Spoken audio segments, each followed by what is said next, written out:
हिंदी लोकभारती कक्षा 10वीं दूसरी इकाई पाठ दूसरा 2 लघु कथाएं पूरक पठन। नरेंद्र कौर छाबड़ा। परिचय। नरेंद्र कौर छाबड़ा जानी मानी कथाकार है। कहानियों के साथ साथ आपने बहुत सी लघु कथाएं भी लिखी है। आपकी लघु कथाएं विभिन्न पत्र पत्रिकाओं में नियमित रूप से स्थान पाती रही है। प्रमुख कृतियाँ मेरी चुनिंदा लघु कथाएं आदि। गद्य संबंधी यह 2 लघु कथाएं दी गई है। प्रथम लघु कथा में लेखिका ने यह दर्शाया है कि जब हम बड़ी दुकानों, मॉल, होटलों में जाते हैं तो कोई मोल भाव नहीं करते, चुपचाप पैसे दे सामान ले चले आते हैं। इसके उलट जब हम रेहड़ी वालों, फेरी वालों से सामान खरीदते हैं तो मोल भाव करते हैं। हमें इस सोच से बचना चाहिए। दूसरी लघु कथा में लेखिका ने रिश्वतखोरी, भ्रष्टाचार पर करारा व्यंग किया है। यहाँ लेखिका ने दर्शाया है कि सत्य का पालन ही लक्ष्य तक पहुँचने में सहायक होता है। कंगाल। इस वर्ष बड़ी भीषण गर्मी पड़ रही थी। दिन तो अंगारे से तपे रहते ही थे, रातों में भी लू और उमस से चैन नहीं मिलता था। सोचा इस लीजे और घुटन भरे मौसम से राहत पाने के लिए कुछ दिन पहाड़ों पर बिताए। अगले सप्ताह ही पर्वतीय स्थल की यात्रा पर निकल पड़े। 2-3 दिनों में ही मन में सुकून सा महसूस होने लगा था। वहाँ का प्राकृतिक सौंदर्य, हरे भरे पहाड़ गर्व से सीना ताने खड़े, दीर्घता सिद्ध करते वृक्ष, पहाड़ों की नीरवता में हल्का सा शोर कर अपना अस्तित्व सिद्ध करते झरने मन बदलाव के लिए पर्याप्त थे। उस दिन शाम के वक्त झील किनारे टहल रहे थे।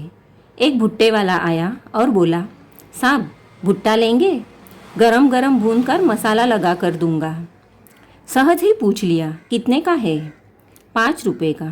क्या 5 रुपये में एक भुट्टा? हमारे शहर में तो 2 रुपये में एक मिलता है, तुम 3 ले लो। नहीं साहब, 5 से कम में तो नहीं मिलेगा। तो रहने दो। हम आगे बढ़ गए।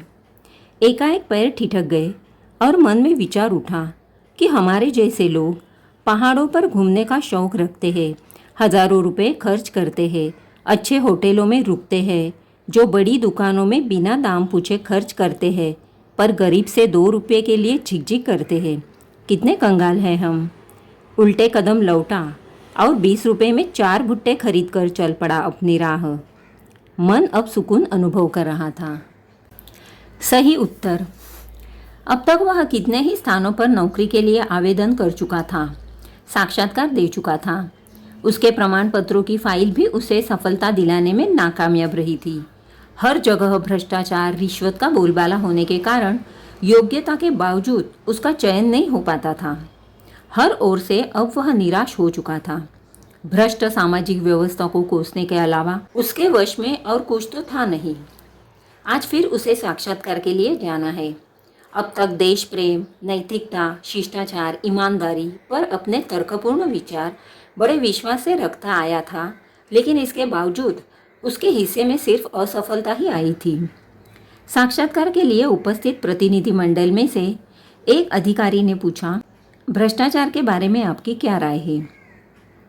भ्रष्टाचार एक ऐसा कीड़ा है जो देश को घून की तरह खा रहा है। इसने सारी सामाजिक व्यवस्था को चिंताजनक स्थिति में पहुंचा दिया है। सच कहा जाए तो यह देश के लिए कलंक है। अधिकारियों के चेहरे पर हल्की सी मुस्कान और उत्सुकता छा गई। उसके तर्क में उन्हें रुचि महसूस होने लगी। दूसरे अधिकारी ने प्रश्न किया, रिश्वत को आप क्या मानते हैं? यह भ्रष्टाचार की बहन है।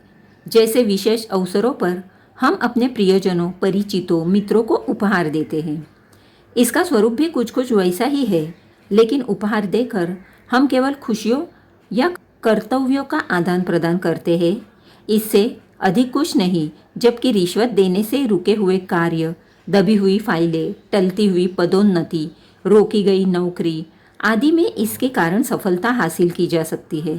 तब भी यह समाज के माथे पर कलंक है, इसका समर्थन कतई नहीं किया जा सकता, ऐसी मेरी धारणा है।